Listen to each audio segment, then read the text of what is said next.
All right, we're here at Songkran here in 2025 in Silom, and I'm here with Koon David. And we have my friend Dave Murphy here.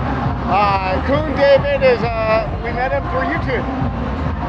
Biggest fan here. He's been here how many times? I've been here for 26 years. Yeah. So all the locals know him, apparently. But can you tell them, oh, by the way, all David's socials will be in the description. As usual, don't forget to subscribe to the channel, like, comment. What should they know about? Will you get wet in Songkran? You know, you're not going to stay dry. So if you come here trying to be dry, forget it, go home. You get moist. We get moist. You're going to get wet. Will you find boys? If you know what I mean. And when we talk about getting wet, we're not talking about you getting horny. We're talking about you getting wet. Oh, I misunderstood. Yeah, hit the gun. Okay. Oh my God. Hey everybody, this is Josh and Ben. And thanks for watching. We are here at Songkran. We actually stayed in the area called Silom, which is the gay area of Bangkok. And I'm going to start off first because Ben has a list of things he wants to talk to you about. I do also want to have a few things to talk to you about. So we stayed literally in the heart of Silom, next to the gay streets, Soi 4, Soi 2, and all the pretty much the main gay venues in Bangkok. So I'm going to tell you about, if you decide to stay in this area real quick, some pros and cons of staying in an area. The pro of staying in Silom is that you're literally, as you're watching, in the heart and in the middle of all this water festival and fighting and everything that's going on here. That's also the negative of staying here, is because there's no escaping it. So your hotel, like our hotel, was literally outside the parade routes. You can't leave your hotel without getting wet. You can't bring a camera that's not waterproof. You can't bring clothing or money that's not in some type of waterproof bag. So if you decide, like us, this is our first time doing Songkran, be super aware that if your hotel is in the heart of where this parade route is and all these people are shooting water guns, you definitely will get wet for the 3 days. It's pretty hard to do anything else, to be honest with you. I think next time if we participate in Songkran, we probably will not stay in the heart of it, because there was other things we want to do, and it was just impossible on this trip to kind of escape the wetness of the 3-day event. In fact, the last day we were there, people were still water gunning even though it was kind of over. So that's something to keep super in mind if you decide to stay in this area. As you can see, it is this crowded for about 3 days, and it is pretty impossible to escape people or any type of wetness. I think one of the most important things to have, and I'm going to talk about one thing, is eye goggle protection. I know you see a lot of people here who don't.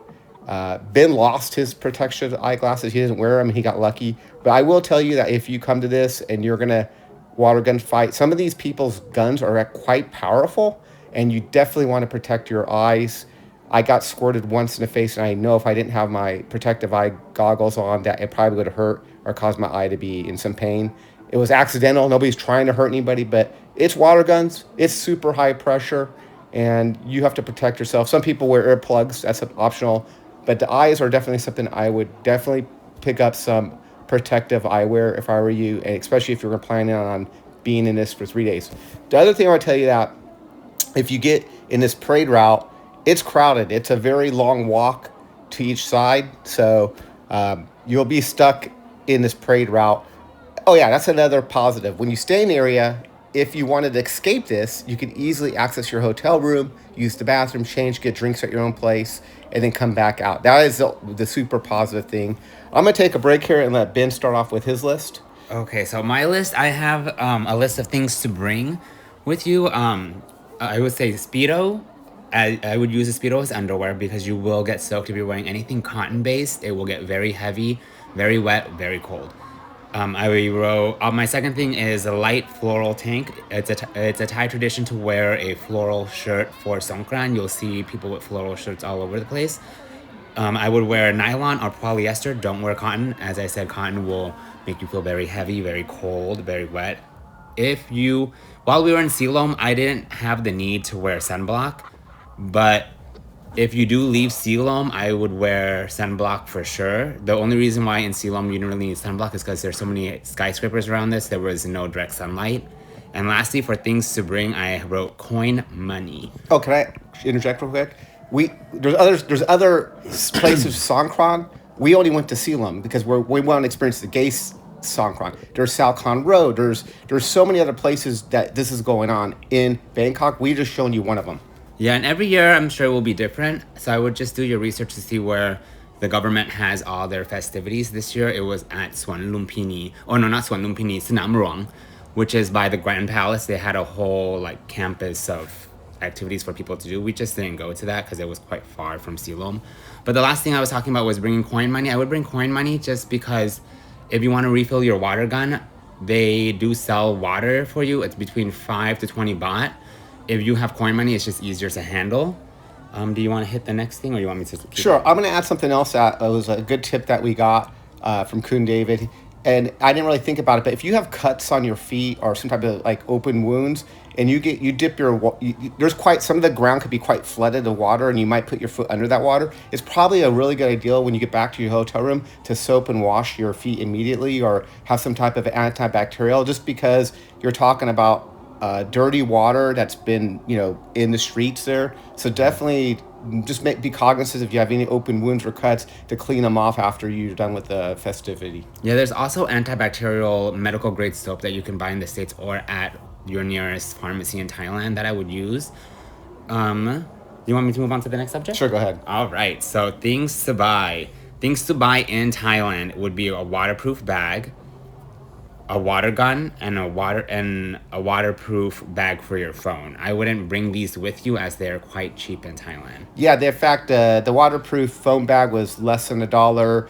The waterproof bag I bought was less than $1.50, and they're everywhere. The water guns are there everywhere. And they cost the same if you buy it previous to the Songkran festivities or if you buy it on that day. I was looking around at prices to see if they were gonna gouge the prices. Yeah. And they did not. They are the same, if not cheaper, on the day of. Yeah, so when I say $1, you're looking at 50 baht.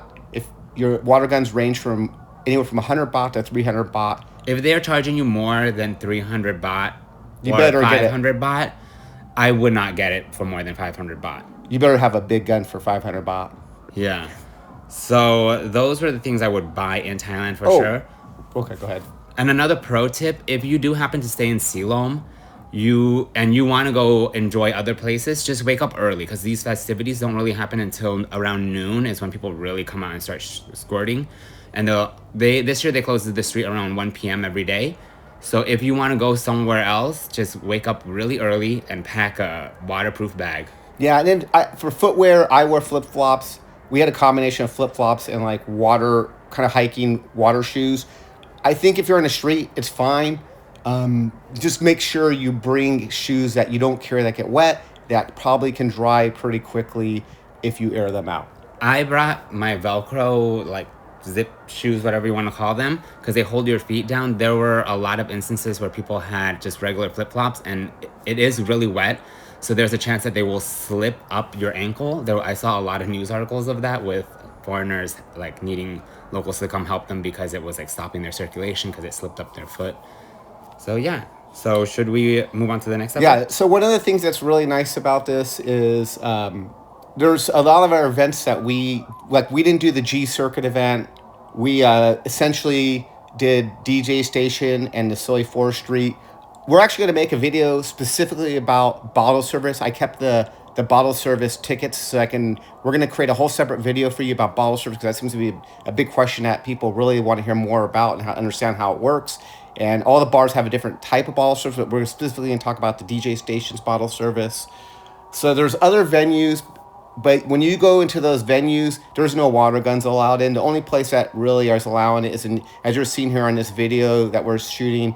And this was with our Insta360 X4 camera. I do not have a drone with me. So this is probably the best camera I can use for this. Audio is obviously why we're doing a voiceover. You can't really grab audio. So all right, so the main things to do in terms of gay lifestyle. As Josh mentioned, there's a G Circuit. G Circuit is hosted at a different venue every year. So if you want to go to G Circuit, look it up maybe 2-3 months in advance. I would buy your ticket in advance. The longer you wait, the more expensive it will be. And the crowd for G Circuit I'm gonna be really candid, is a circuit party crowd. So if you're not into a circuit party group Correct. who that's not your thing, don't buy it because you're not gonna enjoy it. Yeah, so G Circuit will host music festivals, which is like an EDM music festival. And they also have pool parties and like random events. I think every year is a little different on what they're hosting, but they do have a lot of events to go to. Once again, if you want to go to G Circuit, buy your ticket in advance. As the time gets closer, they will close the advance ticket buying down, and you will have to buy it at the door for a premium. Anything in Thailand that is you're planning on going next year, the sooner you make decisions, the cheaper it will be. Yeah. The next thing. Also, another pro tip, real quick, which we didn't mention about hotels, is if you go online and see a hotel and it's a local hotel, it's better to email the hotel directly to ask them or try to book directly the hotel. You sometimes get cheaper rates by directly contacting the hotel versus Expedia or Agoda. Yes, the hotels prefer you. They will tell you that they prefer you to book directly with them, as they don't have to pay any fees to the third party vendors. So the next thing I have for a gay lifestyle is just hanging out in Silom in general. It is quite gay, as you can tell from our video. The Silom Boulevard, Silom Street is mostly gay guys and gay friendly people. So also the top three places that people seem to go to for the after party would be DJ Station, G.O.D, and Beef. They are all three of these are really close in proximity. They're just on Silom Street, just up and down. And if you want to know where those are, we already posted a video, an updated gay walking tour video. We got so much flack for not in our last video. I didn't even know Beef was there, so sorry again for Beef, but it's now included, plus the new telephone bar. There's the owner of, if any of those who have been to Bangkok previously knew about telephone and how it closed down, it became Circus. The manager apparently reopened it, and that's in the video as well. So there's now telephone bars back in different new locations. So watch that video. You watch that video. We didn't have time this trip to actually go do the interview. We were supposed to, but it was impossible to bring good camera equipment and mics around. I didn't want to, as you can see, I didn't want to ruin my camera equipment for an interview. It's just, that will be a next time video. Next time video, we're in Thailand. We'll go to telephone bar. Hopefully it's still there and doing very well. So I would say if you're interested in going to Beef, it's more like a bear. It's a bear crowd. It's definitely a like bear a panda. crowd. Like they're pretty buff bears. Definitely. Okay, let's talk about it. We didn't go in, so we didn't see the whole crowd, but what we could assess from the video, if you watch the video, is that you had guys who seemed like they have upper muscular bodies with stomachs. Yes. That would be the best way to put it. That very muscular, bear.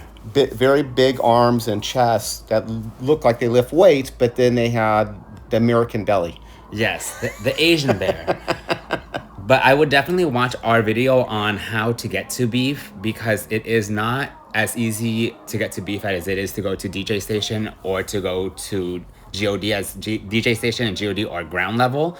Beef is located inside a shopping mall on the top level. But if you watch our video, you'll see the walkthrough on how to get there. It is not as easy as the other clubs. Do we put it we did the walkthrough? I have to look at the video. But it's in a high rise. It's in the mall. It's in Silom Complex. Silom? No, is it? No, it's back on you'll see the video. You can look on Google Maps. You'll find it there. But it is in the mall. It's on I think the 9th floor, one of the higher floors. And if you get lost, just ask someone in the mall. Though they know. Just say, "Where's all the beef?" Just yeah.